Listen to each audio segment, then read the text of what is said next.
ముద్రగడ పద్మనాభం ఓ పక్కన కాపు సామాజిక వర్గంలో బలమైనటువంటి నాయకుడు. సరే, ఆయన అనవసరంగా పవన్ కళ్యాణ్కి సంబంధించి ఏయో ఆశించి ఆ తర్వాత అది లేదంటూ బయటకు వచ్చేసానంటూ ఇవాళ చేరడం. సరే, దాంట్లో మంచి చెడు ఇంతకుముందు కూడా చెప్పుకున్నాం.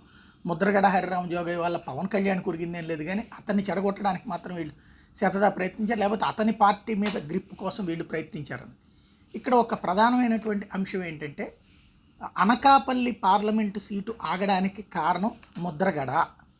ఇది సందేహం మాత్రమే, ధృవీకరించినటువంటి ఒక ఏది సమాచారం, ధృవీకరించబడని సమాచారం. అందులో ఏంటది అంటే, వంగా గీతని తీసుకొచ్చి చేర్చుకోవాలనుకున్నారని, వంగా గీతని పార్టీలో చేర్చుకోవాలనుకున్నారని. వంగా గీత ఆల్రెడీ పార్టీ తరపున పోటీ చేస్తున్నారు కదా, ఆమెకి అనకాపల్లి సీట్ ఇచ్చి ముద్రగడని అక్కడ పిఠాపురంలో పెట్టాలని ఆశించారని, అందుకోసమనినే ఆ సీటు ఆపారు అన్నటువంటి పాయింట్ వినబడుతుంది. అయితే ముద్రగడ వద్దు, నేను ఇప్పుడు పోటీ చేయడం అంటే అమ్ముడు పోయాను అన్నటువంటి సంకేతం వెళ్తుంది.